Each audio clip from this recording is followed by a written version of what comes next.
Graças a Deus. Bom dia, queridos. Que a bondade do Senhor enche o seu coração ainda mais. Que possamos ir mais para dentro de Deus. Adentrarmos os batismos que Deus nos confere. Um dia os discípulos perguntaram a Jesus. Na verdade, houve uma intercessão e um desejo de dois irmãos apóstolos de dizer: Senhor, no teu reino, tem como eu sentar à sua direita e meu irmão sentar à sua esquerda, a gente sentar um de cada lado? E Jesus indaga, responde com uma outra pergunta: porventura podereis ser vós ser batizado com o batismo que eu fui batizado? Nós crescemos em batismos. Você tem aquele batismo que você já conhece, o batismo nas águas, amém? Ele é um selo do teu novo nascimento. Mas no sentido espiritual, você cresce por meio de batismos. Os batismos que você se permite ter em Deus vai determinar que tipo de lugar você tem no reino. Quando disseram assim, tem como sentar um direito e outro à esquerda? Eles: podereis vós ser batizados com o batismo que eu vou ser batizado? Os batismos que você se permite, se submetido, vai determinar os níveis que você vai ter com o Senhor, de autoridade, de lugares no reino. O rio de Ezequiel se trata de batismos. O povo, quando saiu do Egito, foi batizado no Mar Vermelho. E quando teve que entrar em Canaã, foi batizado no Rio Jordão. Para a nossa querida Esther, sabe qual é o primeiro batismo de uma pessoa? Esther, qual é? O dia que estoura a bolsa, é o primeiro batismo. Você que gosta desse assunto? É o primeiro batismo nas águas que você tem. É o dia que você nasce. Quando estoura a bolsa d'água, você já nasce a partir de um batismo.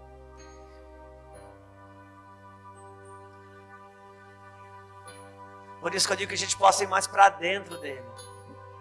Cada batismo que você submete. Ezequiel entrou no rio, ele andou 1000 côvados, ele andava num nível em Deus, dentro de uma... Sabe quando Ezequiel ele entrou no rio de Deus? Ele estava com água nos artelhos. Ele olhou para o rio e disse: olha, o rio de Deus é todo meu. Já o rio de Deus olhou para Ezequiel e disse: olha, de Ezequiel eu só tenho os pés. Porque nos batismos de Deus não é o quanto que você tem dele, é o quanto que ele tem de você. É o quanto de você já está imerso. É o quanto de você já é regido por ele.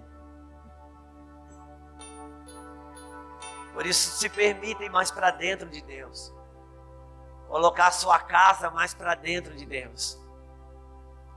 Cada vez que Deus tinha um encontro com Abraão, Deus elevava uma medida de entrada na aliança que ele tinha com Abraão. Porque o desenvolvimento da aliança é progressivo. Quem é casado usa dizer: eu casei no dia tal. Não, você não casou no dia que você casou. No dia que você casou, você começou um casamento e está casando até hoje.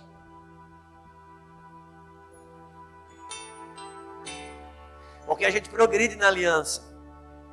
A aliança tem um progresso. E esse progresso é a partir do nosso desenvolvimento. E você sabe que você não precisa mudar de esposa para estar casado com uma mulher diferente. Porque a tua esposa de 5 anos atrás não é a mesma de hoje. E nem teu marido de 5 anos atrás não é o mesmo de hoje. Não é verdade? Então não precisa mudar. Fica aí que você já está mudando. Você já não está mais casado. Você não é a mesma pessoa. Que a gente possa ir mais dentro de Deus, mais fundo de Deus. Nossa mente mais desenvolvida em Deus. Não se contente com água nos artelhos. Vá para dentro. Vá para dentro.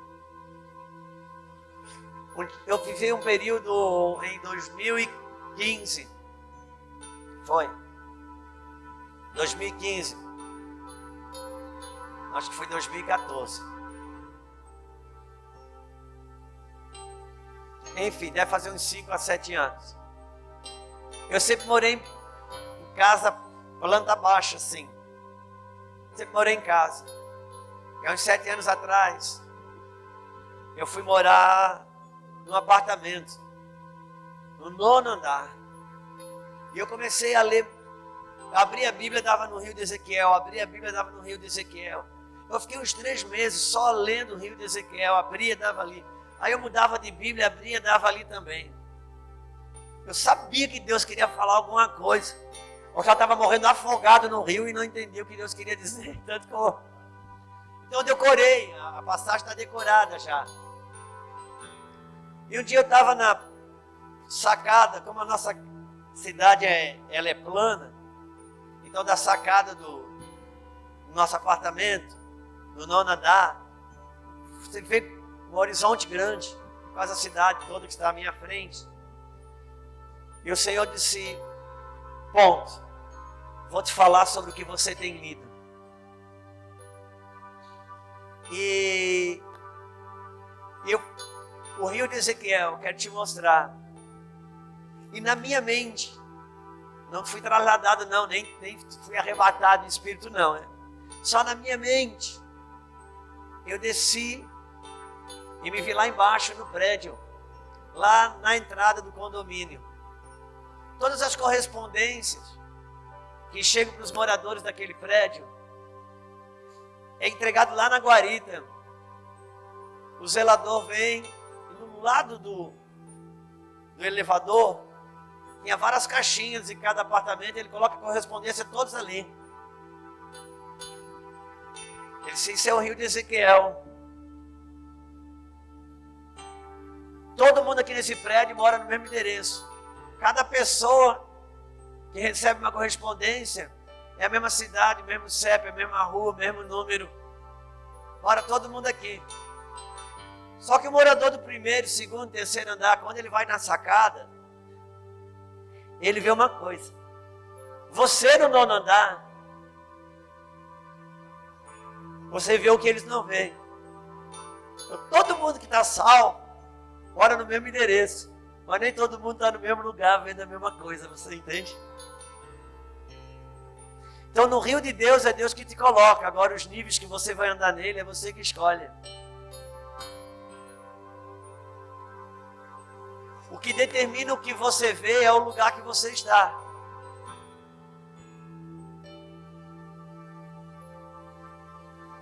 Tem gente que lê a Bíblia e vê coisa que outros não veem. Não é que Deus mostra para esse e não mostra naquele, não. É do lugar que você está, determina o que você vê. E toda revelação, ela tem uma proposta. Mudar você de um lugar em Deus para outro lugar nele. Porque Deus trabalha com territórios. O que você chama de tempo, Deus chama de lugar. Por isso que quando Deus criou o primeiro homem, a primeira mulher, a primeira coisa que ele fez, ele criou um lugar, um território para eles. E quando eles pecaram, eles perderam aquele território. Quando Deus chama Abraão, Deus diz, Abraão, eu vou tirar do lugar que você está e vou te levar para outro. Deus visita o povo no Egito e diz, eu vou te arrancar daqui e vou te colocar lá. Porque o reino de Deus trabalha com jurisdição, com lugares. E toda revelação, ela te convida a um deslocamento. Quem estava aqui ontem à noite? Lembra que a gente falou que às vezes Deus preserva a gente na ignorância? E quem quer revelação? Vai ter que responder depois. Porque quando você recebe uma revelação e não se desloca, alguma coisa morre dentro de você. E com o passar do tempo, você passa a viver do que sabe, não do que tem. E o que você sabe, você pode ensinar. O que você sabe, você pode pregar. Mas viver, você vive do que tem. Quem aqui já foi evangelizar na rua e encontrou um desviado? Não precisa. Se você bater na porta de alguém na rua para evangelizar, ele é desviado. E é horrível pregar para um desviado. Por quê? Porque você fala um versículo para ele, fala 10 para você. O diabo dá a Bíblia dele inteira, o diabo dá a Bíblia para ele ali. Você se sente até humilhado. Ele sabe tudo, mas não tem mais nada, nem o caminho da volta.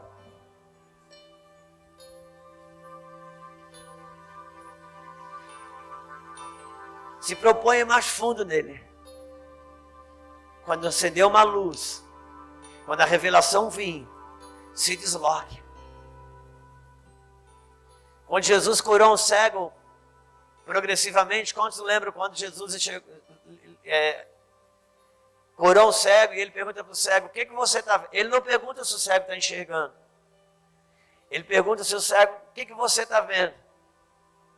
E o cego estava numa situação muito difícil, porque ele disse, estou vendo pessoas como árvore. Coisa horrível, quando você não serve nem para ser cego e nem para ver. Porque agora para cego ele não servia mais, mas ver também não sabia. Tem muita gente na igreja que está assim.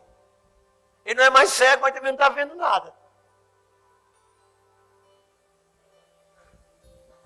É um limbo.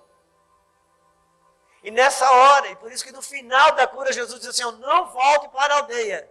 Mas o cego morava na aldeia, como é que ele não ia voltar para a aldeia? Jesus disse assim, volte para casa, mas não volte para a aldeia. Que loucura. Jesus estava dizendo, meu filho, não volta mais para aquilo que você não é mais cego. Progrida com Deus. Se desenvolva com Deus. Não volte para aquilo que você não é mais cego. Mas também não estou vendo direito para frente, deixa ele tocar mais. Mas não volta para aquilo que você não é mais cego. Quando você tem uma revelação e você não avança, alguma coisa morre dentro de você. Você pode saber muita coisa, meu irmão. Na hora do aperto você vive do que tem. Gente, bom dia. Eu sempre aprendia com meu pai, com a minha mãe, uma coisa. Meu filho, visita, mesmo que você não gosta, você agrada. Então, pelo menos, dá um sorriso aí, mesmo atrás da máscara. Amém? Vamos mais para dentro. Vamos entrar mais em Deus. Vamos nos abastecer mais do seu Espírito e da sua palavra. Anota mesmo, minha irmã. É coisa que não dá para perder, não. Vamos abrir a nossa Bíblia em Lucas capítulo 17, versículo 20.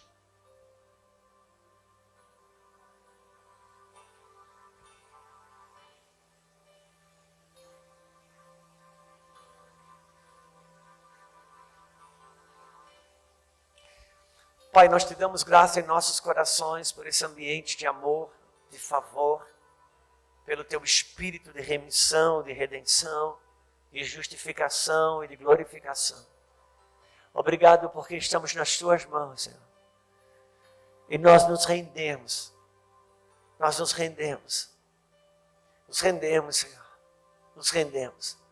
Nos dá uma rendição, Senhor, em nosso interior. Nos dá essa graça, Senhor. Libera essa graça. Queremos receber do Senhor nessa manhã. Sabemos que a semente pode cair na terra e ela pode não responder. Nos dá um coração responsivo, Senhor. Nos dá um coração responsivo. Limpa-nos. Limpa-nos da impureza. Limpa-nos da maldade. Limpa-nos, Senhor, da perfídia. Limpa-nos, Deus, daquilo que nos rouba do Senhor. Nessa manhã, vivifica o teu sangue em nós.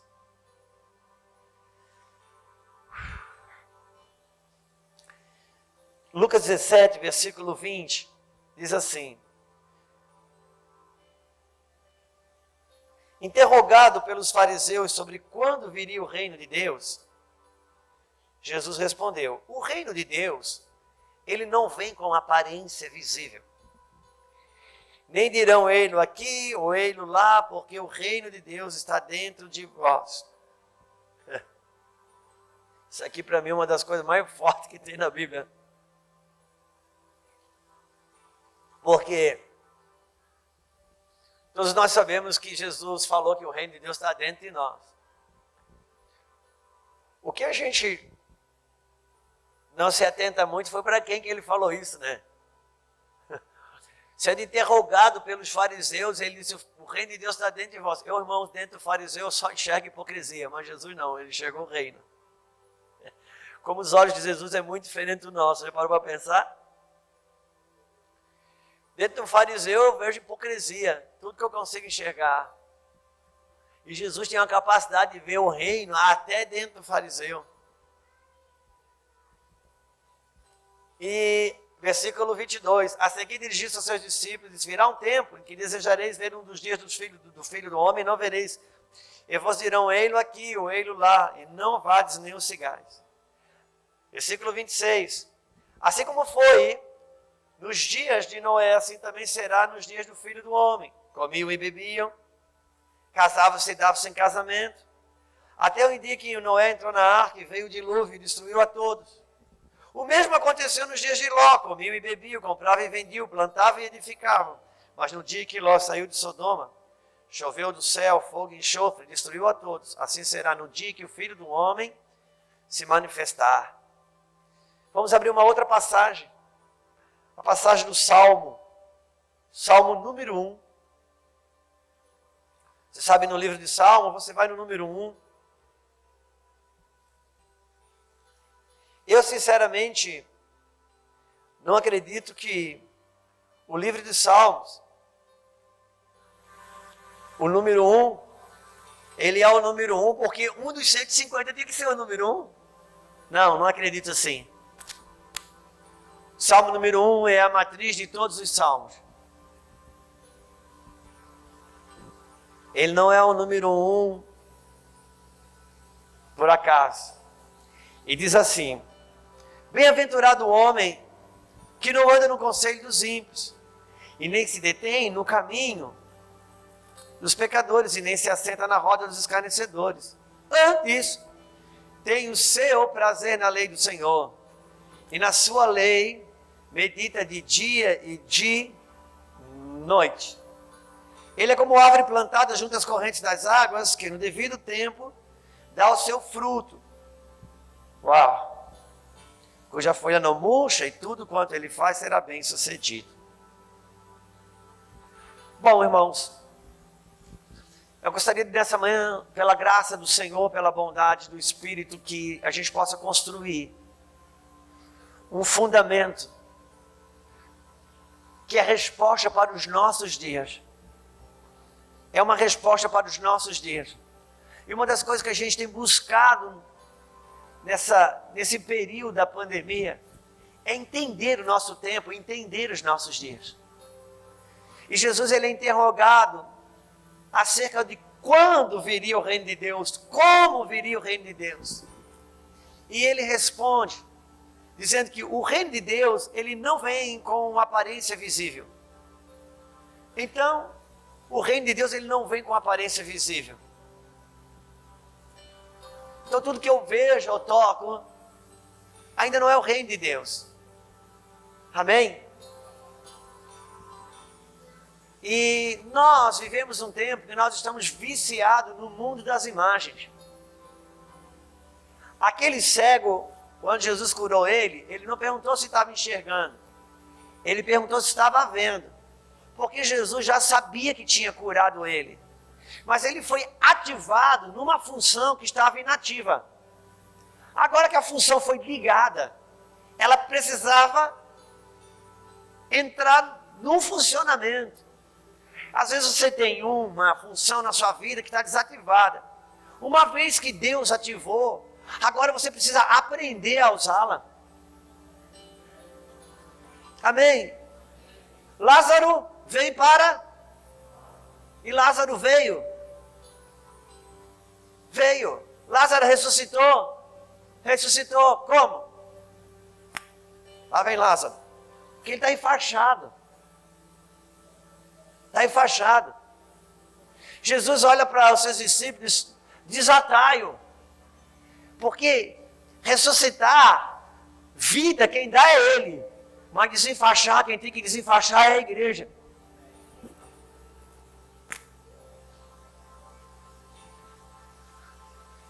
E o reino de Deus, ele não vem com aparência visível. O apóstolo Paulo, ele fala uma coisa muito interessante. Ele diz, que nós não andamos por vista, andamos por...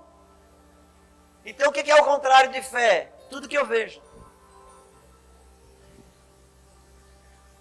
Não quero fazer confusão na sua cabeça não, meu irmão. Ou a gente pensa sobre o que está escrito, ou a gente continua protegido na ignorância.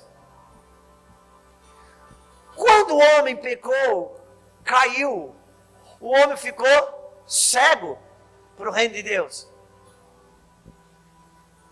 Porque o Deus desse século cegou o entendimento dos incrédulos. Agora é interessante que a Bíblia diz que quando Adão e Eva comeram do fruto, o que aconteceu? Tiveram os olhos abertos. Então quanto mais você enxerga, mais cego você é. E nós estamos viciados no mundo das imagens. Perdemos a capacidade da contemplação. Perdemos a capacidade de ver o invisível. Por isso que hoje a gente está no culto. Você sabe a música de cor. Mas não tem a capacidade de fechar o olho para adorar a Deus. Você tem que ler a música. Quantos estão comigo? A gente perdeu a capacidade de ver o invisível. Contemplar. Alguém já disse que se Deus é invisível, a melhor maneira de ver o invisível é fechando o olho. Porque quando o homem caiu, os olhos dele foram abertos para estar cego. Perdeu a capacidade de ver o reino de Deus. Por isso que aquele cego Bartimeu que Jesus curou, quantos se lembram? Glória. Viu a multidão agarrada com Jesus, aquela confusão, aquele barulho, e o cego Bartimeu escutou. Agarrou na mão de alguém que ele pôs, disse, o que está acontecendo? Eu fico imaginando ser cego uma hora dessa, é horrível, né? Deus me livre, Pai, me protege. O que está acontecendo? E alguém disse, Jesus, o Nazareno, vem vindo. E quando Jesus chega perto, ele diz assim, Jesus, filho de Davi, tem piedade de mim. E ele passou a enxergar, por quê? Porque todo mundo que estava enxergando viu Jesus Nazareno. Ele que estava cego viu o filho de Davi. E ele disse, eu vim para quem está cego, veja. E para quem acha que vê, fica cego. O cego viu de verdade, quem enxergava não viu. Porque quem enxergava disse, ó, quem está vindo é o Jesus Nazareno. E o cego disse, é Jesus o filho de Davi. O reino de Deus ele não vem com aparência visível. Então, por favor, não se impressione. É preciso discernir no espírito. Você já ouviu falar que na Bíblia Sagrada, João diz que há uma unção que você recebeu dele e permanece em você, e que não tem necessidade de aprender coisa nenhuma. Não tem necessidade de aprender nada, porque a unção que dele recebesse permanece em vós. Ele vos ensina todas as coisas. O que nós estamos fazendo aqui então? Agora eu te pergunto, se eu tenho uma unção dentro de mim, que não precisa aprender nada com ninguém, por que em Efésios a Bíblia diz que ele deu mestres para a igreja? Porque a unção que ele colocou aqui dentro de mim não elimina os ensinadores da igreja. Mas ela vai dizer para você, quando o ensino abrir, ela vai dizer, recebe, é meu. Não, não recebe. Tem versículo bíblico, tem nome de Deus, mas não é meu. Por isso eu preciso ativar isso aqui, a unção interna. Essa unção que agora me move a ministrar para você, é uma unção que está sobre mim. Essa unção não me protege. O que te protege é a unção interna. Aquela que você trabalha no seu interior.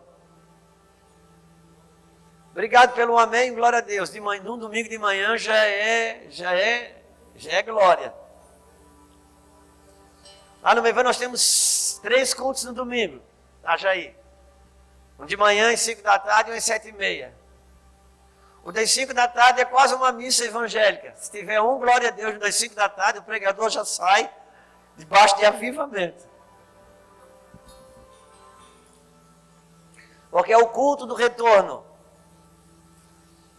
Um dia eu explico o que é o culto do retorno. Agora, depois filmado, pode dar problema.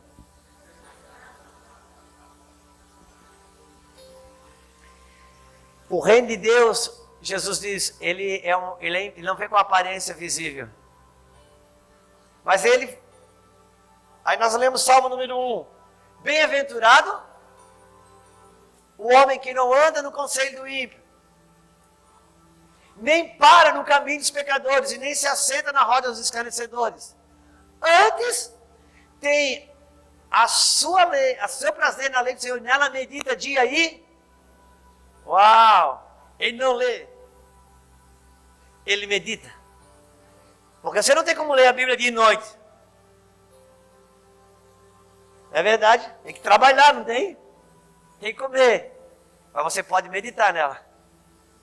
Agora ler, você lê com esses olhos. Meditar, você medita com esse. Quando você lê com esses olhos, você vê o que está escrito. Quando você medita com esses olhos, você vê o que Deus quer mostrar com aquilo que está escrito.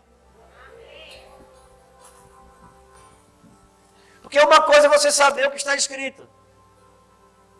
Uma coisa é você saber o que Deus diz na Bíblia. Outra coisa é você saber o que Deus queria dizer quando disse. Quantos estão comigo? Ok, vamos lá. Você já teve a experiência de alguém pegar uma coisa que você falou e usar em outro lugar de uma forma errada? Quem já teve essa experiência? E essa forma errada feriu alguém que se chateou com você. E a primeira coisa que esse alguém foi fazer foi o quê? Foi ver se saiu da sua boca mesmo. Sabe o que aconteceu? Saiu, porque você disse. Eu nem vou perguntar se o pastor Ricardo sabe isso, porque a coisa mais comum é a pessoa pegar o que ele falou aqui em cima e lá dentro, lá fora, usar do jeito que ele não usaria. Deixa eu te perguntar uma coisa. Moisés desceu do monte e o povo estava com bezerro de ouro. Ele ficou com raiva. Quebrou a tábua da lei. Quantos lembram? Moisés ficou irado. Pergunta. Aquela ira era de Deus ou de Moisés? Muito provavelmente Moisés. Mas por quê? Porque quando ele foi falar com Deus de novo, Deus disse, agora a pedra você pega. Eu escrevo, mas vai pegar a pedra você. O que eu entendo com isso? Eu não mandei você quebrar. Essa ira é tua, não é minha. Agora Moisés estava 40 dias e 40 noites com quem? E a tábua, a palavra que ele trazia na mão era de quem? Quando ele se irou, quem você acha que o povo achou que estava virado? Entende como você pode representar Deus de uma forma errada? E quem um dia pegou uma coisa que você disse e usou do jeito que você não usaria, qual foi o problema? O problema é que aquela pessoa pegou o que você falou e separou de quem você é. Então, quando você pega o que Deus diz e separa de quem Deus é, você vai machucar mesmo com aquilo que Deus disse. Você vai trabalhar para o diabo e não para Deus. Porque uma verdade usada da maneira errada, às vezes dá mais problema que se você usar a mentira. Porque se você usar a mentira, quando a pessoa descobre a verdade, o problema está resolvido. Mas quando a pessoa é ferida com uma verdade usada da maneira errada, ela agora tem dificuldade de abraçar a verdade.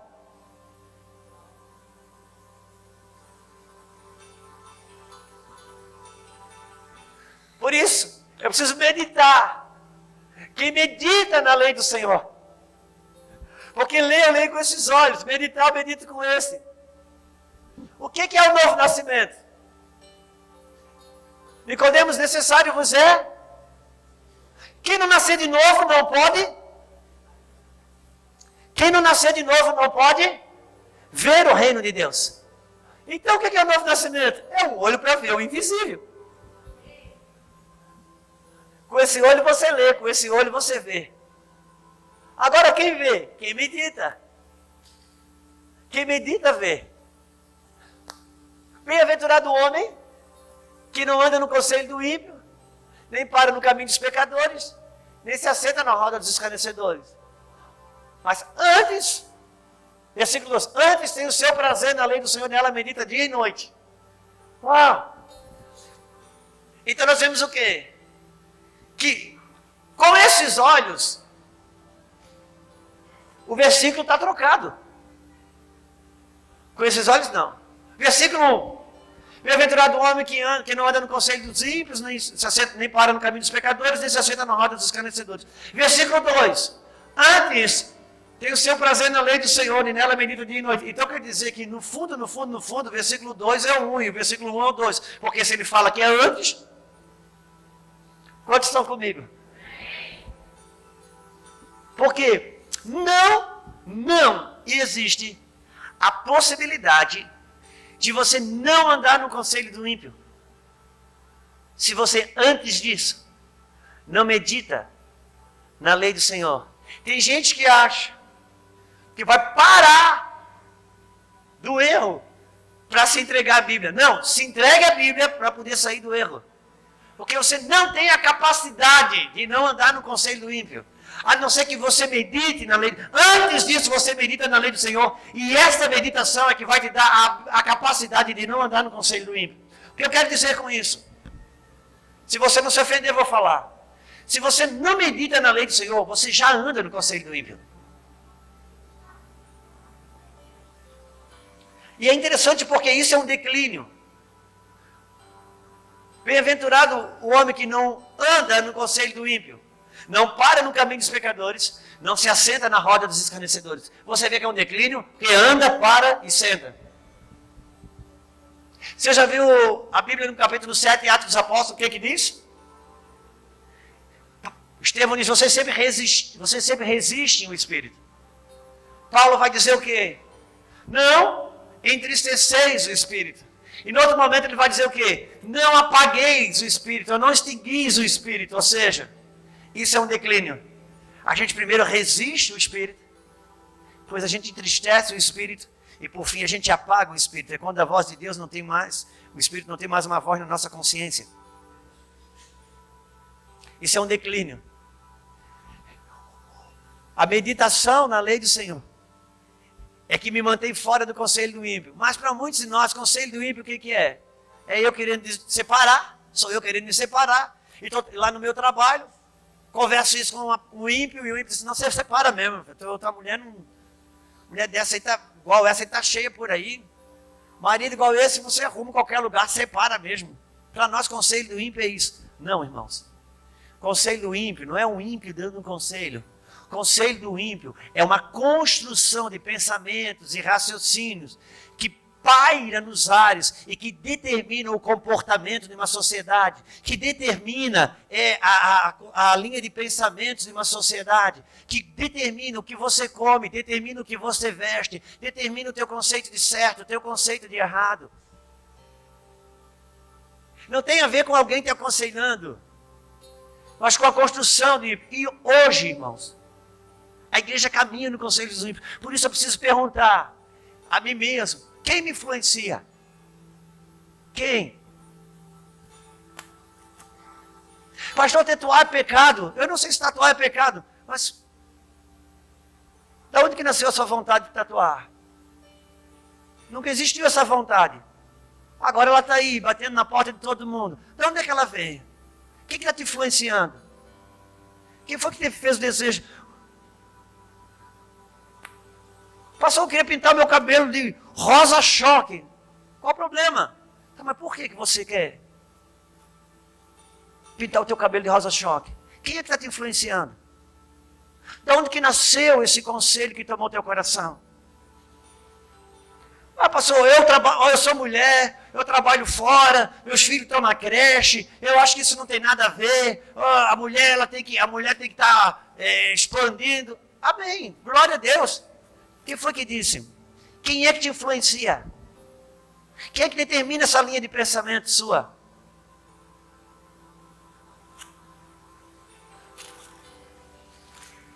Essa construção sua de pensamento. Queria uma cozinha, porque queria uma mesa na cozinha. Sempre existiu mesa na cozinha. Faz uns 10 anos que começou o movimento de uma mobília onde a cozinha só tem uma bancada. Você come virado para a parede. O diabo arrancou a mesa da cozinha, ninguém senta mais. Por quê? Porque mesa de cozinha não é mesa de comer. Mesa é altar, altar da comunhão. Deus estabeleceu o princípio do pão da presença, a ceia do Senhor, onde Ele cura coração, rasga o véu, estabelece mais. Faz 10 anos que começou um movimento, onde faz uma bancada virada para a parede. O que foi, queridos? Sua casa é assim? Sua casa é assim? Quem é que decide a mobília da tua casa? Quem que te influencia? Quantos estão comigo? Quem aqui teve pai ou avô que trabalhou na roça? Levanta a mão. Quantos cânceres de pele tinha naquela época? Mas não passava o dia todo no sol, gente, naquela torreira de sol. Faz uns 20, uns 30 anos para cá que o sol ficou endemoniado. Ele agora põe câncer de pele nas pessoas, você já percebeu? O protetor solar nasceu hoje. Na hora que ele nasceu o câncer de pele. Então agora se você tomar sol, você vai ter câncer. Então compra o protetor solar. E você não sabe quem tem menos de 30 anos. Mas Deus o livre se você pegar o sol do meio-dia. Agora, o que os médicos dizem? Quem resolveu falar a verdade? Qual é a saúde da saúde? A vitamina D. Pega sol, que você tem o Covid, vai passar por você e vai ficar com raiva. E tem uma coisa, quer pegar saúde de verdade? Toma o sol no meio-dia. O que foi que aconteceu? Tirou o demônio do sol de novo. Agora, não, pastor, quer dizer que não existe câncer de pele? Eu não estou entrando no médico. Pergunta para médico, eu não sou médico. Eu só estou fazendo você pensar quem anda no conselho do ímpio. Quem é que constrói a tua linha de pensamento? Quantos estão comigo? Cadê os jovens dessa igreja, gente? Levanta a mão, os jovens dessa igreja. Aleluia! Estão na faculdade, aprendendo o quê? Por que os nossos filhos estão indo para a faculdade e voltam sem fé? Deixa eu falar uma coisa para vocês. A maior maldição hoje das universidades é a teoria da relativização. Bom, aprenda sobre a relativização, aquilo que é básico, aquilo que é ciência. Por exemplo, se eu e você estiver andando num carro, andando de carro, você de carona, com relação a você eu estou parado, mas com relação a tudo que está fora do carro eu estou andando. Isso pronto, coube. Agora o que acontece? Lá agora não, tudo é relativo. Se você é homem, mas se quiser ser mulher, você pode ser, porque isso é relativo. Ou se você quiser ser meio homem, meio mulher, meio homem, meio árvore, ou a metade bezerro, a metade pessoa, você escolhe, porque tudo é relativo. E tem uma coisa, se você chegar lá e dizer que você é crente, que se você tem a fé, você não devia nem estar lá, porque quem tem fé é burro. É estúpido. Interessante isso, você não acha? E por que eles chamam? Porque para eles a sua fé é uma burrice.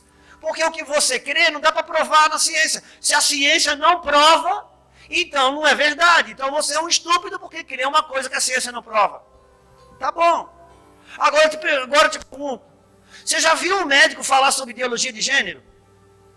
Você não vê um médico falar. Por quê? Porque você não consegue provar que existe isso, não. Ou é homem ou é mulher. Só que o cara é homem e quer ser mulher pela fé. Como que é isso?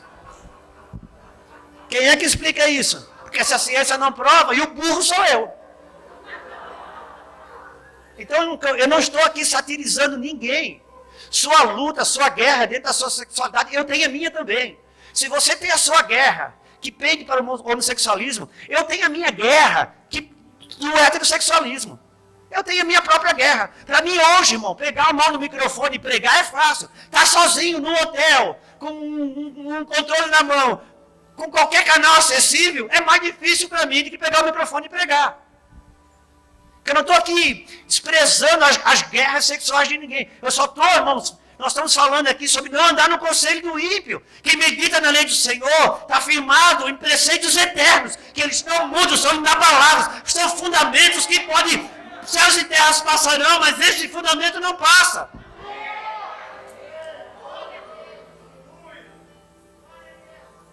Os pais de hoje, a criança espirra, a amoxicilina já cai da prateleira.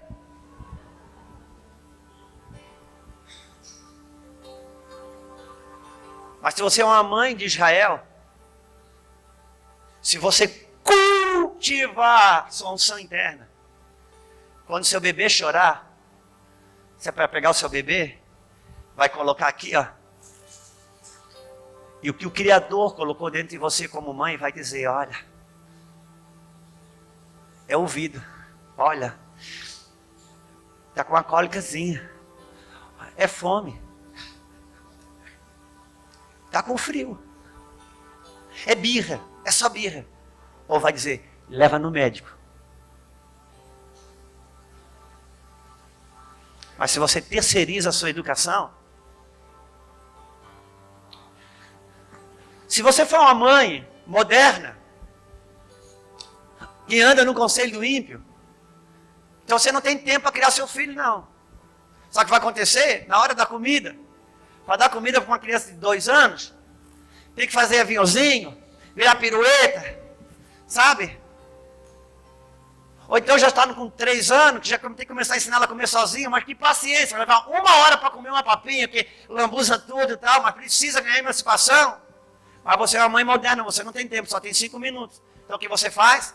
Você pega, liga o tablet, o celular assim na pepa, já hipnotiza. Você pega em 5 minutos, você dá sua papinha. E a criança come. Mas nunca na sua inconsciência ela vai saber que foi a mãe que deu de comer, mas quem deu de comer foi a pepa. Porque enquanto você dava de comer, ela se relacionava com a pepa. Com a galinha pintadinha. E a inconsciência dela está sendo construída naquilo que amanhã vai rejeitar o evangelho. Andar no conselho do ímpio não é um ímpio chegar no seu ouvido e dar um conselho, não, meu irmão. Agora, quem te separa disso é a meditação na lei do Senhor. Se você não medita, você já está andando no conselho do ímpio. Bem-aventurado o homem que não anda no conselho do ímpio. Nem se assenta na roda, nem para no caminho dos pecadores. E por último, vai se assentar na roda dos escarnecedores. Aí é quando você já fica na antessala do inferno, que é o nada a ver. Isso não tem nada a ver. Nada a ver é a chave, aquela tetra. Então, aquela porta sempre tem 2 chaves. Tem uma redonda mais forte e tem aquela mais... Ó, tem 2 chaves ali. Uma eu tenho direito de ser feliz e a outra é o nada a ver. Abre e você entra. Nós precisamos, irmãos, ter uma fé inteligente e uma fé consciente. Por isso, jovens, fé inteligente. Cadê os jovens? Deixa eu te falar uma coisa. Não existe nada mais inteligente que a fé. Porque é a fé que te dá a condição de você rejeitar a burrice e a estupidez dos teus sentimentos. Porque o importante é siga o seu coração. Aí faz o que você tem vontade hoje, te arrebenta amanhã.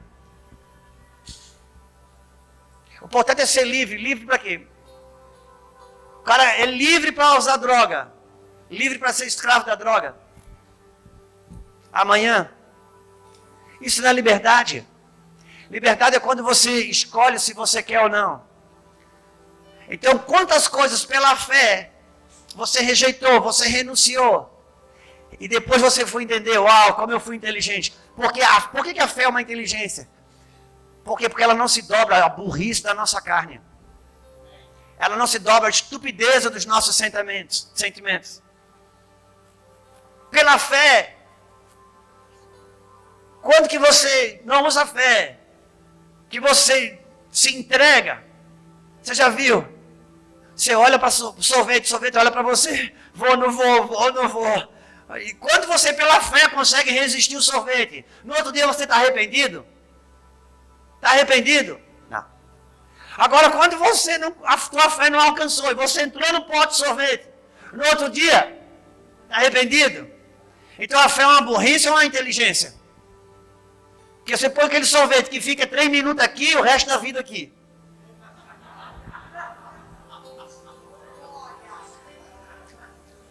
Entenda, irmão, que nós não estamos aqui estabelecendo medidas sobre ninguém. Nós estamos pensando sobre um conceito. A fé é a coisa mais inteligente. A fé é a inteligência de Deus para mim e para você.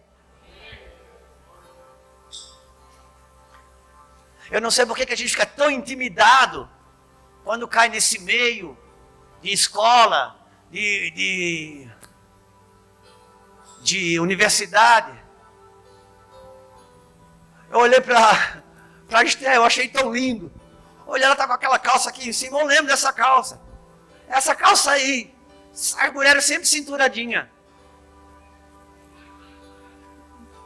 Pessoas que não estão amoldadas, irmãos.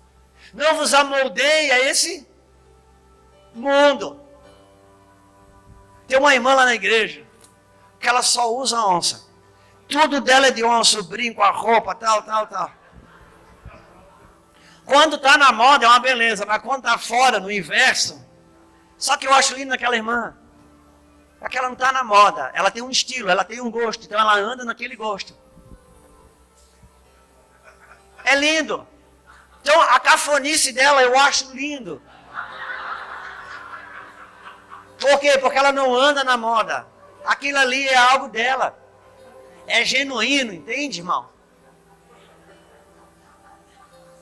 Cafona, cafona é você andar na opinião do outro, andar na influência do outro, vestir na influência do outro, ouvir a música e assistir um filme na influência do outro, que não tem vontade própria, que não tem decisão própria, que não tem escolha própria.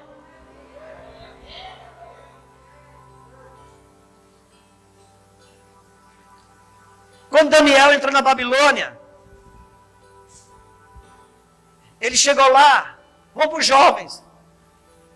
O rei da Babilônia pegou os jovens mais bonitos, mais inteligentes. Se vocês estivessem lá, vocês tudo iam entrar.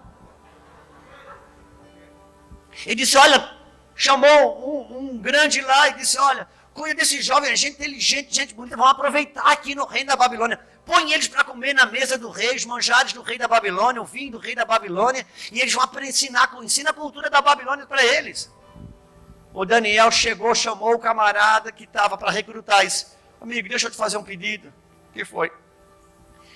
Tem como eu e esses meus 3 amigos aqui, que eu não acho que era 3. 3 é o que a Bíblia fala nas Trefonalhas. Ele tem igreja lá dentro. Então, eu e esses 3 amigos aqui, a gente só comer verdura e toma água. Aí o cara falou assim, Daniel, você é um cara bacana, mas você vai me complicar com isso. Porque vocês vão começar a ficar fraco, franzino. Quando o rei da Babilônia passar aqui para fazer uma vistoria, eles vão perguntar por que está fraco. E eu vou ter que dizer para ele que vocês não comeram na mesa dele. Aí vai dar problema. Daniel falou assim, faz o seguinte, faz uma experiência. 10 dias. Porque 10 dias o rei não vai vir inspecionar. Deu 10 dias. O camarada olha para o Daniel e para vocês, o que aconteceu com vocês? Vocês estão só na água, na verdura, e vocês são os mais fortes, os mais bonitos, os mais espertos. Uau! Mas eu fico imaginando, pastor. Fico imaginando. Aqueles 3 discípulos de Daniel chegando para Daniel, cara, de verdade, isso não é muito radicalismo, não. Eu acho você um cara meio radical. Não é por nada ali. Picanha todo dia. É picanha, é lasanha. Meu Deus, é cada manjaí. E a igreja come todo dia ali, não vi dar problema para ninguém. Ô Daniel, presta atenção. Nós estamos aqui nesse radicalismo teu. Eles comem e bebem todo dia lá. Quando vem um aumento para nós, vem aumento para eles também. Quando vem um desconto na folha para nós, vem para eles também. Não, entre nós que estamos aqui consagrando e eles que estão lá comendo, não muda nada. E de fato não muda. Ouça. Se você filtra o que você lê, o que você assiste, da maneira que você veste, você tem que ter um radicalismo no Senhor. Escolher o que você come.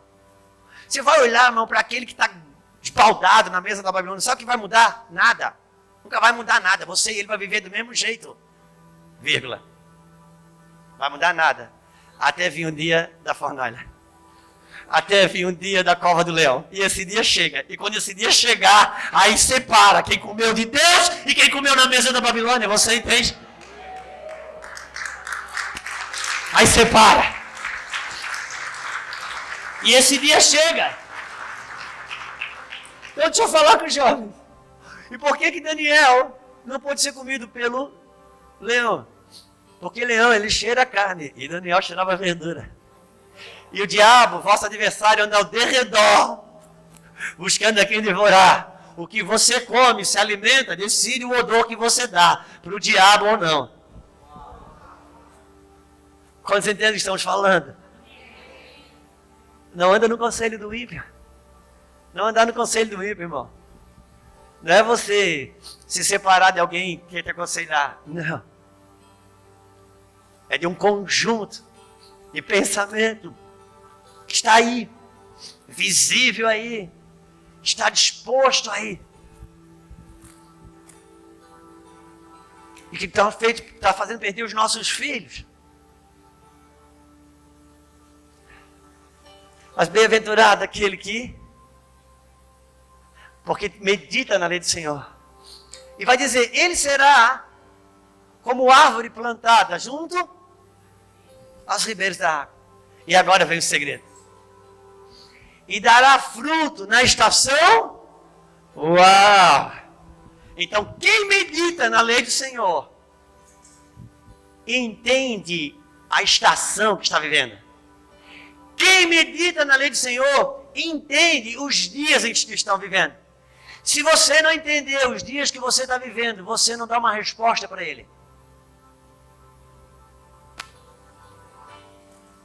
Eu fico impressionado que o governo diz, máscara, todo mundo máscara. Álcool gel, álcool gel. Fica em casa, fica em casa. Meu Deus, meu irmão. Eu fico imaginando se a gente tivesse essa obediência com o que a Bíblia diz.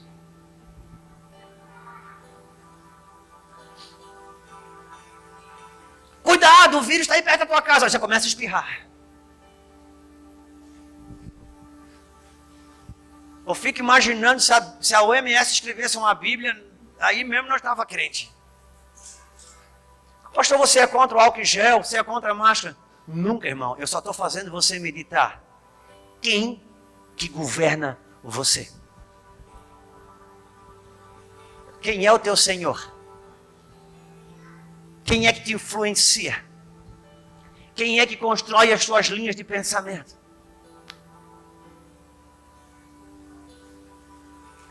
Então quem medita na lei do Senhor, dá fruto na estação própria, ou seja, entende os dias que estão vivendo. Até que você não entenda os dias que você está vivendo, você não dá uma resposta para ele. Então, se você medita na lei do Senhor, você vai entender os dias de hoje, irmão.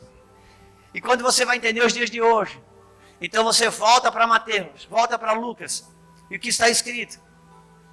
A vinda do Filho do Homem, a vinda do Reino de Deus, ele será como nos dias de Ló, e será como nos dias de Noé. Uau! Noé foi um homem que entendeu os seus dias. Porque quando você entende os seus dias, você até ganha de Deus o calendário dos seus dias. Você já viu que a Bíblia diz, dias de João Batista, dias de Elias, dias de Noé, homens que entenderam os seus dias. Como que é o seu nome, meu irmão? Marcelo. Você já pensou? Anos, daqui a anos,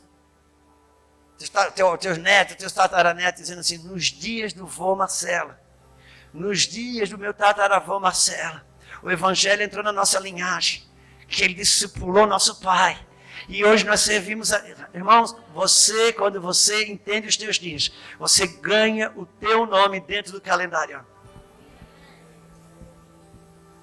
Quando você lembra da seleção brasileira, nos dias de Pelé, nos dias de Rivelino, nos dias de pessoas que tiveram o entendimento sobre os seus dias.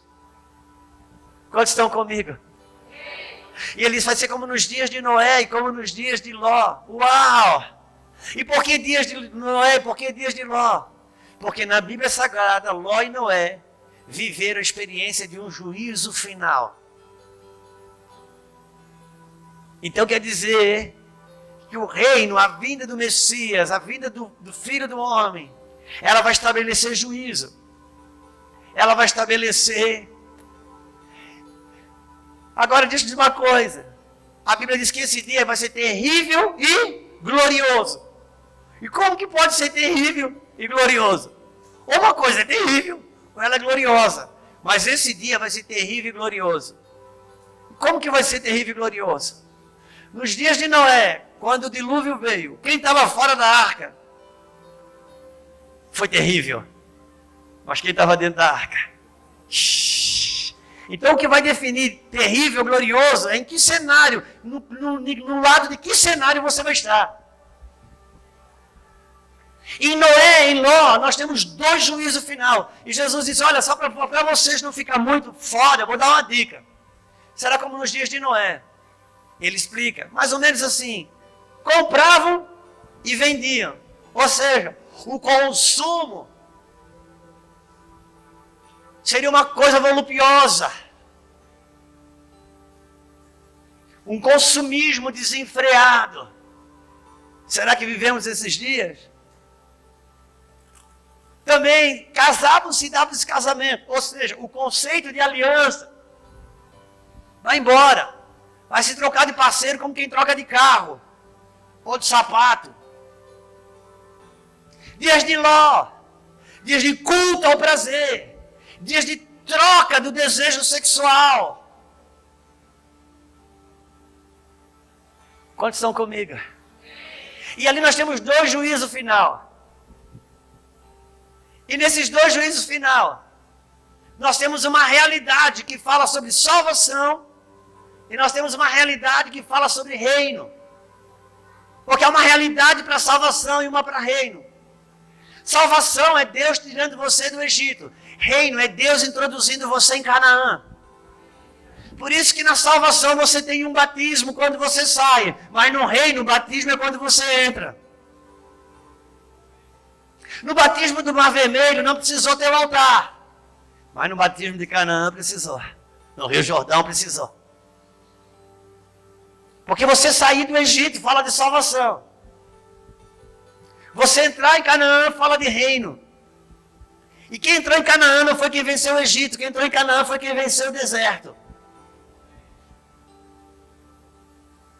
E há uma distância entre Ló e Noé. Porque em Ló nós temos um juízo final de fogo e enxofre. Quantos lembram? Agora, nas palavras de Jesus, fogo e enxofre se refere a quê? Ao inferno. Então Ló foi salvo do fogo do inferno. Já o juízo final de Noé já fala de reino, porque tem continuidade. Porque tem um depois.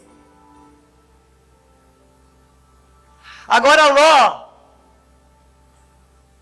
como Ló e Noé, eles têm situações muito parecidas. Ló teve uma visitação de Deus tremenda, irmãos. Pastor Ricardo, a experiência de Ló foi muito maior do que a experiência de Noé. Porque Deus falou com Noé. Ló não. Ló ele teve a sua casa visitada. Deus entrou na casa. Deus se manifestou corporeamente e falou com ele. Os anjos entraram, falaram. Ele teve uma visitação tremenda. E os anjos, a primeira coisa que os anjos se preocuparam: cadê tuas filhas, tuas esposas, teu genro? Por quê? Porque Deus vai buscar a família. E a visitação foi poderosa, só que a vida de Ló não tinha um impacto sobre a sua casa. A vida de Ló não tinha um impacto suficiente sobre a sua esposa. A vida de Ló, a esposa não tinha um impacto sobre as filhas. Já Noé não. Noé, Deus falou com ele. Ouça-me. Você pode ser um ultra, super, mega power pentecostal. Você pode ter vivido experiências fantásticas, poderosas. Mas isso tem que redundar em impacto sobre a sua casa. Porque senão você pode ter história para contar. Tem gente que ganhou dente de ouro de Deus, está desviado. O dente de ouro. E o cara chega lá, o evangelismo, tá, meu irmão, vai falar de Jesus. Não, eu sei. Olha, isso aqui é bem na conferência do David Robertson. Mas está desviado. Você pode ter experiências tremendas. Mas se você não meditar na lei do Senhor, você vai andar. Agora, pelo menos o desviado sabe que está desviado. O pior, irmãos, é a dracma perdida dentro da igreja. Por isso que o Senhor está despertando a nossa consciência. E Noé teve um impacto sobre a sua casa. Noé fala de reino porque ele tem continuidade. Ló, porque ele não impactou a sua casa. Quando Deus destruiu Sodoma. Não pode, é destruído até hoje. Noé, como ele resgatou toda a sua casa, Deus pode reconstruir o mundo. Ló não resgatou a sua casa. Deus não pôde reconstruir nem a cidade. Todos os dois tiveram uma visitação. Então você pode ter uma fé e uma vida que te livra do fogo do inferno. Mas você pode ter uma vida que dá continuidade para a sua linhagem. Por isso uma coisa, irmãos, é você se livrar do inferno. Outra coisa é você colocar e entrar no reino. E é tão forte que Deus mostra o tripé do reino. Deus diz para Noé, quando as águas baixam, Deus diz para Noé, pode sair. Sai com a tua família, Deus diz. Então é o tripé do reino, família. E depois que ele sai da arca com a família, o que ele faz? Ele faz um altar, que é o segundo pé do tripé do reino, altar. E ele olha para cima, tem um arco. Ele diz, Deus, o que é isso? Isso aqui é a aliança que eu tenho contigo. Porque uma família que tem um altar e uma aliança com Deus, isso é reino. Porque o reino de Deus, irmãos, ele é a partir da família. Isso é um fundamento que você não vai poder tirar nunca. E uma das coisas que eu acho lindo, é que Deus disse para Noé, eu já vi filme de Noé, você também já viu. Eu sempre faço questão desse ponto, sabe? Porque no filme, a gente vê o Noé puxando a porta assim, aquela corrente para fechar a arca. Quem já viu essa cena? Só que na Bíblia, irmão, não fala assim. Na Bíblia fala que Deus fechou pelo lado de fora. Eu acho isso uma coisa forte, sabe, Ricardo? Deus fechou a arca pelo lado de fora. Noé não tinha uma maçaneta pelo lado de dentro. Porque Deus sabe o que é família. Às vezes a pressão é tão grande que se deixar, a gente prefere abrir a porta e morrer afogado que ficar e cumprir o propósito. E Deus, sabendo disso, Ele não deixou a maçaneta pelo lado de dentro. Por isso que alguns que estão aqui já viveram perrengue, que nem sabem como é que estão juntos ainda. É porque não foi você, era Deus do lado de fora segurando a porta para cumprir o propósito.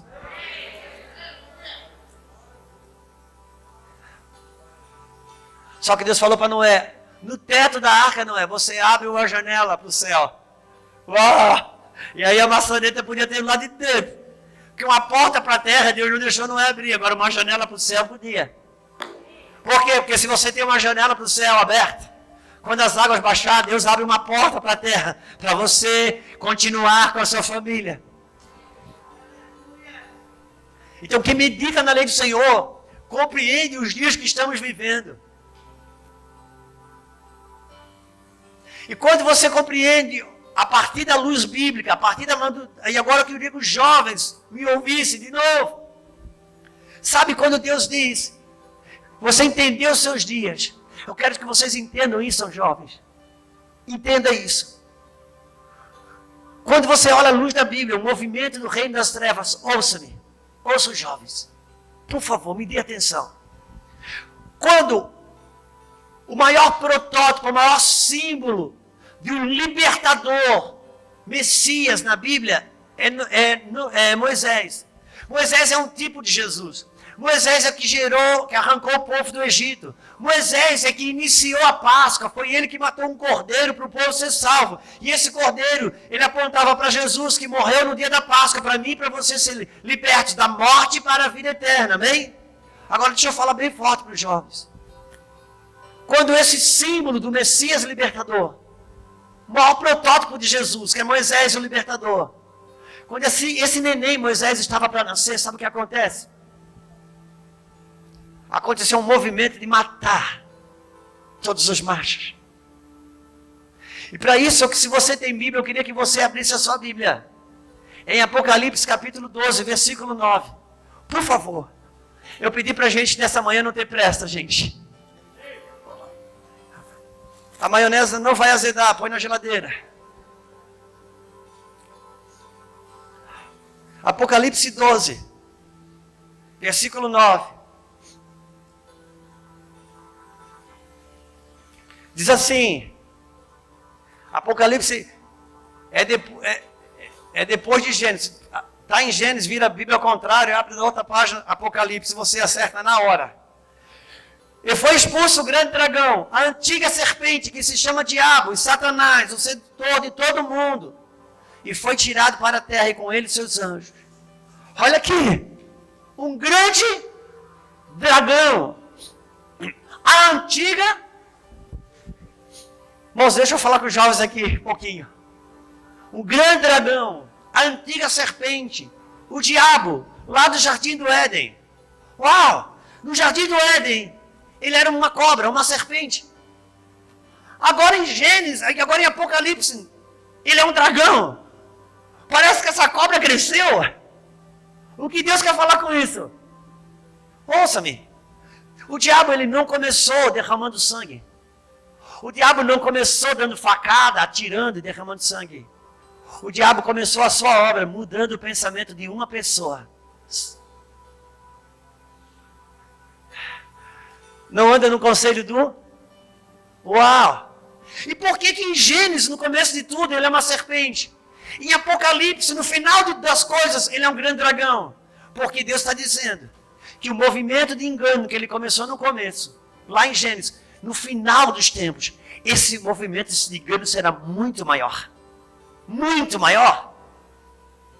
Então, se ele começou mudando o pensamento de uma pessoa, enganando, aqui vai ter muitos enganos, de muitas filosofias, de muitas ideologias. Vocês estão entendendo? Então, preste atenção comigo. Quando o primeiro libertador que apontava para a Páscoa, para o Messias, Moisés estava para nascer, um movimento das trevas começou. E mandou-se matar todos os machos que nasciam. Por isso que Moisés foi ocultado no rio. Quantos lembram? Que bom que você lembra. Estou acreditando. Todos os machos. O movimento das trevas. Na pessoa de Faraó. Quando o verdadeiro Messias, o libertador, Jesus, nasceu do ventre de Maria, na pessoa de Herodes, uma figura do anticristo, qual foi o movimento das trevas? Ele mandou matar todos os machos que iam nascendo. E agora, que nós estamos na eminência do retorno dele, da vinda do reino dele, aonde ele vai vir não só a segunda, mas a última vez, para estabelecer o seu reino. Qual é o movimento? O mesmo movimento. Vou matar todos os machos que nascem. Só que hoje, na cultura de hoje, você não pode atirar numa criança, ainda que tenha a indústria do aborto. Então o que você faz? Você cria muitas ideologias, porque se você matar o macho que tem dentro do menino, você não precisa matar o menino. Quantos entendem o que estamos falando? Por isso vocês estão nas escolas, vocês estão nas universidades, vocês não têm que engolir ideologia. Vocês têm uma verdade sobre vocês. Não tem a ver com dogma de fé. Não tem a ver com religiosidade. Tem a ver com você entender os dias que estão vivendo. Por que na universidade trabalha-se a máquina da relativização? Você já pensou? Já parou para pensar que hoje, no final de um curso universitário, o que a pessoa ganha? Ela ganha o diploma da dúvida. Porque não tem uma verdade para nada. Se não tem uma verdade para nada, logo, o que é? É a fábrica da dúvida. Chega no final que a pessoa só conclui. Ela acaba, no final de tudo, sabendo que ela não sabe nada, que não tem uma verdade absoluta para nada. Então é a construção, é a fábrica da dúvida. E por que a relativização ideológica trabalhou para a fábrica da dúvida? Porque a Bíblia diz que a fé é a certeza, e se eu fabrico a dúvida, eu mato a fé. Todos entendem o que estamos falando? Então, por favor, sejam Daniéis desse tempo, que decide o que ouve, decide o que come. Quem instrui vocês? Quem está instruindo a nossa casa, irmão? Que fundamento nós vivemos? Quem é que rege a cultura do nosso lar?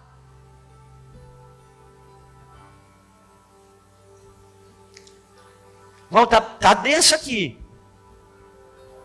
Tá denso aqui. Eu aconselharia você depois de pegar esse vídeo e ir para casa. e pensar sobre essas coisas.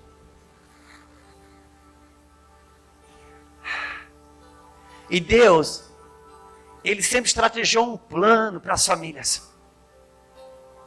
E eu não quero ir muito longe, não quero ir mais longe que eu já fui, porque eu já sei que eu estou indo longe, mas eu vou encerrar. Deus estabeleceu para o seu reino que como nós construiríamos a nossa família. Eu gostaria que você abrisse em Deuteronômio capítulo 6. Por favor. Deuteronômio capítulo 6. Deuteronômio capítulo 6. Deus sabe o público que Ele tem, né? Bom, vocês estão habilitados para mocotó mesmo. Para uma comida sólida, para uma comida firme. Deuteronômio capítulo 6. Como que a gente muda isso? Como combater isso na prática, de verdade? Deuteronômio 6. Deus disse assim. Todo mundo achou Deuteronômio 6? Ok. Esses, pois, são os mandamentos, estatutos e juízos que mandou o Senhor, teu Deus, que te ensinasse para que se cumprisse na terra que passaste para possuir, para que temas o Senhor teu Deus, e guarde todos os seus estatutos e mandamentos que te ordeno, tu e teu filho, e os filhos dos teus filhos. Deus está para introduzir o povo em Canaã, no reino, isso, meu filho. Ouça, tudo que você pensar, você tem que pensar de forma geracional, porque Deus é um Deus geracional. Deus não é um Deus de Abraão, Deus é um Deus de Abraão, Isaac e Jacó. Deus é um Deus de continuidade. Quando Ele pensa em você, no seu filho e no filho do seu filho. Por isso, o que eu estou fazendo hoje, como vai determinar a vida da minha linhagem?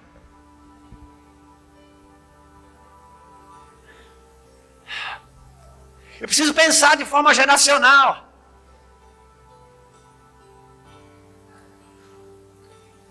Qual que é o seu nome? Que idade você tem?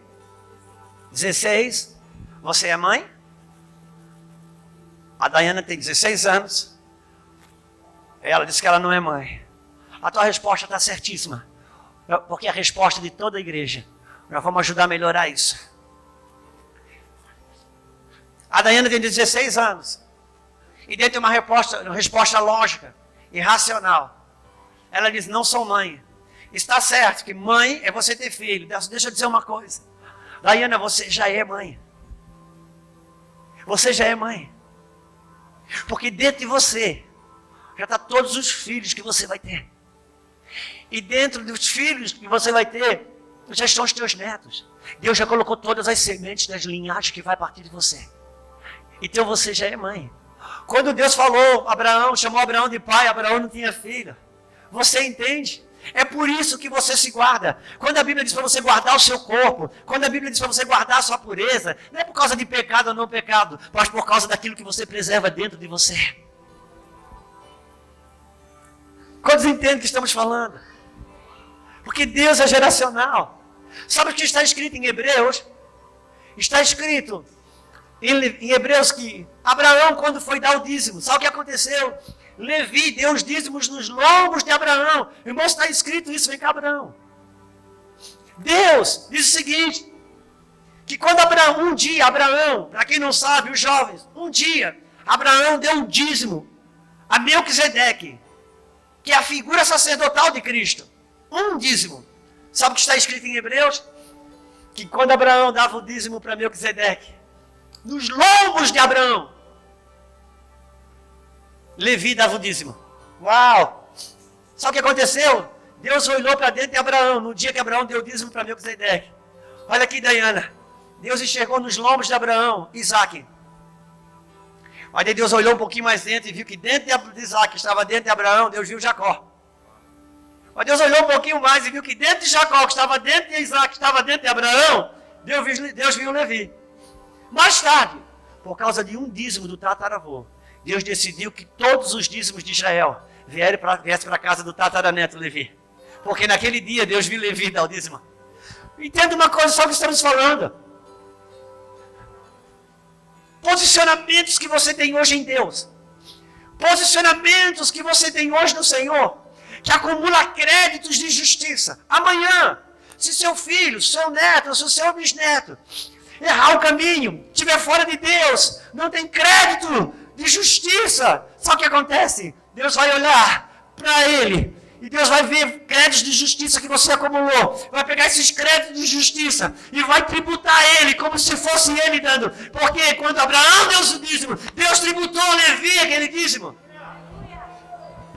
Por isso que você está fazendo hoje, Dayana, já está influenciando teus filhos, já está influenciando, determinando a vida dos teus netos. Porque você tem sementes dentro de você. Porque Deus é geracional. Obrigado, Abraão. Muito obrigado. Agora continuemos. Versículo 2. Versículo 3. Ouve, Israel, atenta e cumprires, para que te suceda, e muito te multipliques na terra que emana leite e mel, como te disse o Senhor, Deus dos teus pais. Ouve, ó Israel, Senhor nosso Deus. É o único Senhor. Amarás, pois, pega aqui, irmão, daqui para diante. Amarás, pois, o Senhor teu Deus de todo o teu coração, de toda a tua força, de toda a tua alma. Estas palavras que hoje te ordeno, estarão aonde? Estarão no teu? Tu as inculcarás aos teus.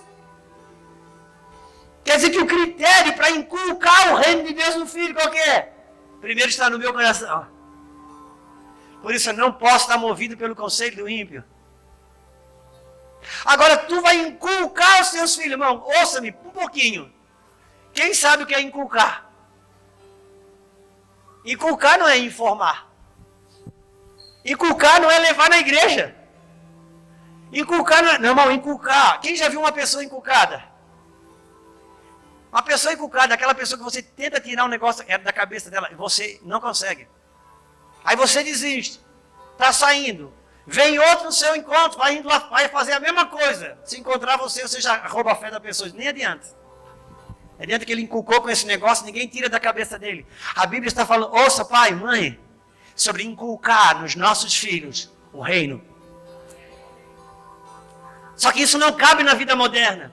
Tá, pastor, como que é isso na prática? Vamos ler, está escrito. Versículo... Tu inculcarás os teus filhos, versículo 7, e delas falarás assentado em tua casa, andando pelo caminho, ao deitar e ao levantar. Uau! Está dizendo o seguinte, vai inculcar o seu filho. Quando deitar, tu vai falar sobre isso. Ao levantar, você vai falar. Você vai ensinar. Você vai transferir. Ao deitar, ao ir, ao voltar. Isso não cabe na vida moderna. É diário. Agora eu vou pedir para você abrir um texto e vou voltar. E em 5 minutos eu estou encerrando. Para a tua felicidade. Apocalipse 14, 9. Apocalipse capítulo... Nós vamos voltar aqui em Deuteronômio. Se você está com Bíblia de papel, você põe o dedinho aí. Apocalipse 14, versículo 9. Nós vamos encerrar.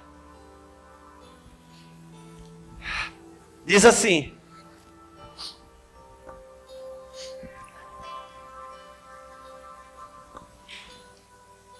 Apocalipse 14, 9. E seguiu esse outro anjo, o terceiro, dizendo em grande voz: se alguém adora a besta, a sua imagem, e recebe a sua marca na fronte ou na palma da mão, o que vai acontecer com esse? Também esse beberá o vinho da cólera de Deus, preparado sem mistura, o cálice da ira, e será atormentado com fogo e enxofre. Uau! Voltemos para lá, em Deuteronômio capítulo 6, por favor. Deuteronômio 6. O que vai acontecer com quem receber a marca da besta? Vai sofrer com fogo e enxofre. Vai beber do cálice da ira. A marca que receber aonde? Na testa. E aonde? Nas mãos. E o que a Bíblia fala como inculcar no seu filho? Versículo 7. Tu inculcarás os seus filhos, delas falarás assentado à tua casa, andando pelo caminho, ao deitar ou levantar. Versículo 8. Também atarás como sinal aonde? Aonde? Na mão. E será pelo frontal aonde? Marcado aonde? O que a Bíblia está dizendo? Quando a besta se levantar para marcar o seu filho na mão, na testa, o demônio vai voltar. O demônio que estava com carimbo para marcar vai voltar lá para a besta e vai dizer: bestas, como é que é o seu nome? Carla. O filho da Carla não deu, porque ela já marcou na palma da mão e na testa dele correndo. Já está marcado, não cabe.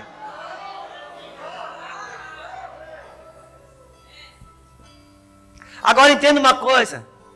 Marcar na testa e marcar na palma da mão, esquece que isso não é um chip. Mas é uma maneira de pensar, e as mãos falam de uma maneira de se comportar.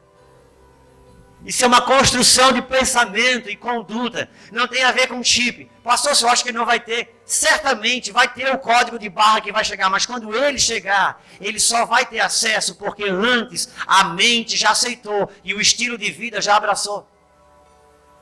Quantos estão comigo? Então precisamos construir de forma correta os nossos filhos. Os nossos filhos. Por isso, quer estejam perto, quer estejam longe.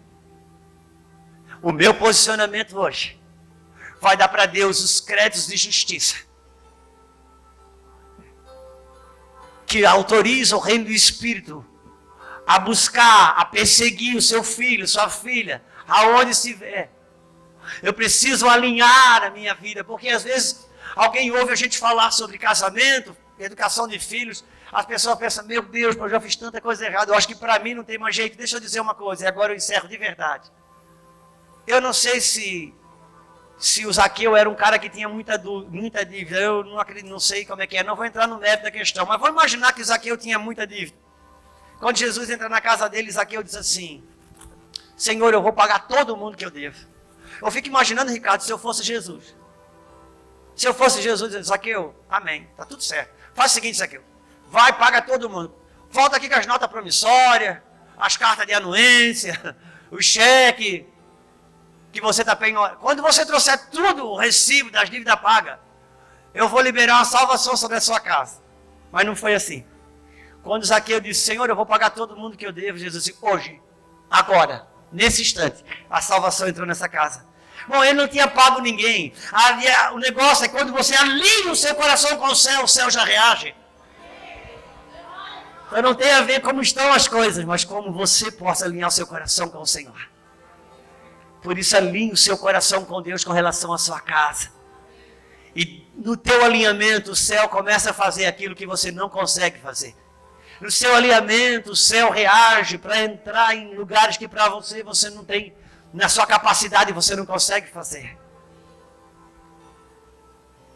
Vamos marcar os nossos filhos, irmão. Em nome de Jesus, amém? Vamos ficar de pé.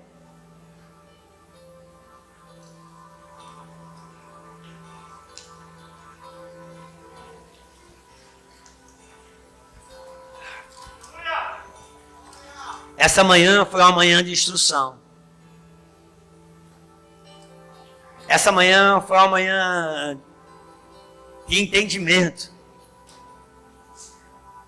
Trabalharmos fundamentos que faça a gente entender o reino, a família, como um fundamento do reino de Deus. Eu quero orar por você, quero orar pela sua casa. Nós não estamos aqui, irmãos, falando do santo para o pecador. Nós estamos aqui como instrumento de Deus, trazendo uma instrução para a igreja. Cada vez que eu largo o microfone, depois que eu prego, já me perguntaram isso: pastor, você prega tudo que você vive? Eu digo: irmão, se eu pregar só o que eu vivo, eu mato a igreja. Não. Eu prego tudo que eu acredito. Cada vez que eu termino de pregar, eu saio correndo atrás dessa palavra igual você. Porque aqui eu estou cumprindo o meu ofício. Agora é proveitoso para mim se eu der testemunho coerente com aquilo que eu prego. Mas eu não prego tudo que eu vivo, eu prego tudo que eu acredito. Por isso é uma instrução para nós, para mim e para a sua casa.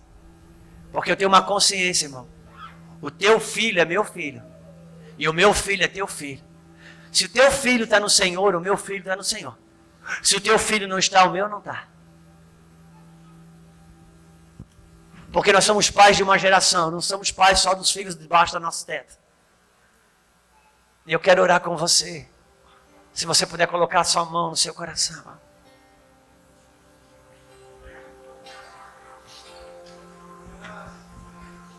Pai, no nome do Senhor Jesus, nós nos colocamos diante do trono da Tua graça. Nós nos colocamos diante da Tua face. Nós nos curvamos diante do Senhor, com todas as mazelas que temos, com todo o paganismo que ainda rege, Senhor, nossas crenças, nossa cultura. Mas nessa manhã nós clamamos ao Deus vivo. Clamamos ao Senhor em nome de Jesus. Derruba, Senhor, todo engano, toda mentira, todo sofisma que ocupa lugares dos nossos pensamentos, que ocupa lugar, Senhor, no nosso raciocínio. Nós sabemos, Deus, que a ignorância prejudica muito mais, às vezes, do que um demônio. Nós sabemos que o trabalho do diabo é um engano, é a mentira. Por isso eu oro para que nessa manhã sofismas de enganos caiam aqui. Estruturas de pensamentos enrijecidos que se opõem à tua verdade, eles sejam despedaçados aqui com o martelo que esmiuça a penha, que é a tua palavra. Com a unção que despedaça o jugo, despedaça esse jugo de mentira, de engano, Senhor, que está sobre os nossos lares, sobre esposas, sobre maridos. Pai, em nome do Senhor, eu clamo para que o teu Espírito imprima as tuas verdades em nós. Haja cura, haja restauração, haja um reposicionamento do homem, do marido, do pai, um reposicionamento da mulher, da esposa, da mãe, um reposicionamento do filho, da filha. Levanta a sua mão. Eu oro para que Deus, a unção que está nessa palavra, também toque as tuas mãos. E que ao chegar na sua casa, de uma maneira sábia, de uma maneira discreta, você possa tocar com fé sobre a sua casa, sobre a roupa do seu filho, sobre a cama do seu filho. Não tem a ver com algo místico, mas a gente precisa voltar a acreditar na simplicidade da fé, no poder da oração, na eficácia da intercessão.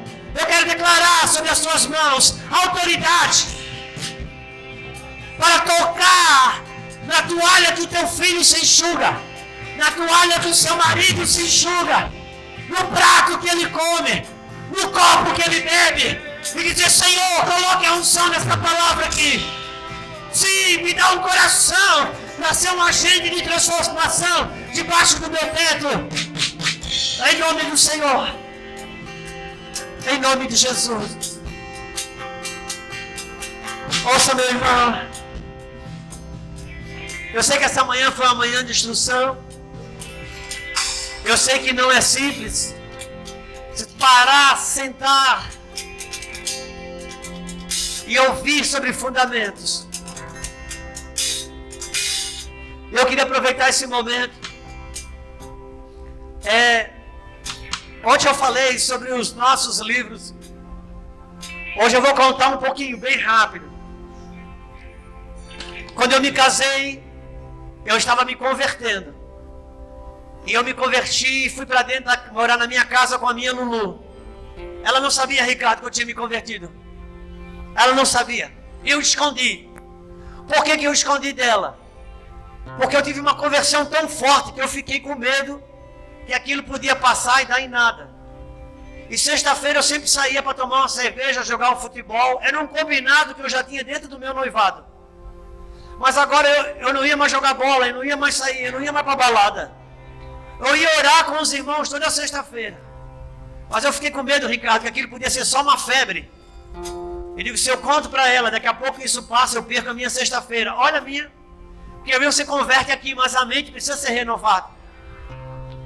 Então eu me casei. Quando eu me casei, que eu cheguei em casa na semana seguinte, que eu falei para a Lulu, amor, eu me converti. Ela, tu o quê? Eu disse, eu me converti.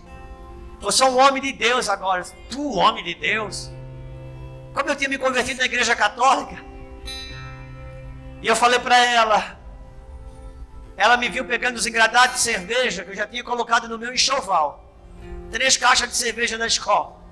Já estava na minha casa. 5 meses antes de eu casar, mas eu me converti naquele período. Eu fui levando as caixas de cerveja, fui puxando assim. Ela disse, onde é que você vai com isso? Eu vou botar na rua. Por quê? Porque eu não bebo mais, Luciana. Você não bebe mais? Não, amor. Eu me converti agora. Eu sou de Deus, homem de Deus não bebe. E ela assim, quer dizer que a gente não vai mais pro barzinho com os nossos amigos? Homem de Deus, casal de Deus, não vai para barzinho não, José. E nós gostávamos muito de dançar, nós íamos nesses bailes de gauchesco, sabe? Ela tinha esses vestidos de prenda, pastora. E ela falou, e os nossos bailes, os meus vestidos de prenda? Eu digo, mulher de Deus não tem vestido de prenda não, Luciana. Mulher de Deus não vai para baile. E ela assim, você ficou louco. Eu lembro que eu andava com a Bíblia atrás dela, pregando, e ela fugindo. Onde ela ficou tão brava, ela disse, nunca mais abra a Bíblia aqui dentro de casa. Eu orava escondido no banheiro. Alguém me orientou e disse, dá esse livro aqui de presente para sua esposa. Eu peguei aquele livro, comprei um buquê de rosa e dei para ela de presente. Naqueles dias eu saía de casa segunda-feira e voltava sexta, porque eu trabalhava com vendas.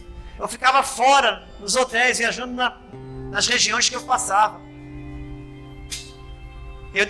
Quando eu dei o livro, com um buquê de rosa, ela olhou, se emocionou, chorou, me beijou, abraçou o buquê de rosa e fez assim com o livro. Eu disse, eu estava dando um livro. O livro, a rosa era isca. Eu queria um livro.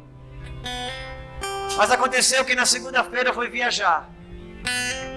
E ela pegou o livro na segunda-feira, deu uma olhada, não deu bola, daqui a pouco olhou de novo, leu a primeira página, se interessou, sentou no chão da cozinha e naquela semana, em 4 dias, ela leu o livro todo. E eu saí de casa segunda-feira, eu tinha uma mulher. Quando eu voltei na sexta-feira, eu tinha uma outra mulher, da qual eu me apaixonei. E ela pautou esse livro, nossos 26 anos de casamento, 25 anos de casamento. Ela pautou esse livro, a vida dela como esposa e mãe nesse livro. Ela leu inúmeras vezes. E a gente, depois de muito trabalho, a gente conseguiu resgatar esse livro. Conseguimos falar com a filha da falecida autora nos Estados Unidos. E resgatamos esse livro chamado Esposa e Mãe. Por isso eu queria encorajar as mulheres. Não se trata, irmão, de vender livro. Pode ter certeza que o pastor Ricardo não ia trazer gente aqui que vende produto, não. Mas eu estou falando de uma ferramenta para as mulheres nesse tempo. A reavaliar sobre o reino do céu. A reposicionar uma linha de pensamento que não é segundo o conselho dos ímpios. Por isso estamos atacando de todos os lados. É por isso que o pastor Ricardo sua aqui, semanas após semanas. Pastor André, com as mulheres. A verdade, irmãos, que a gente precisa voltar a deixar as escrituras reger a nossa casa. Não vamos perder os nossos filhos. Vamos edificar os que estão conosco. Vamos resgatar os que estão escapando pelos dedos. Vamos proteger nossos lares e nossa casa. Amém? Se você puder adorar o Senhor por mais 1 minuto. Pastor Ricardo.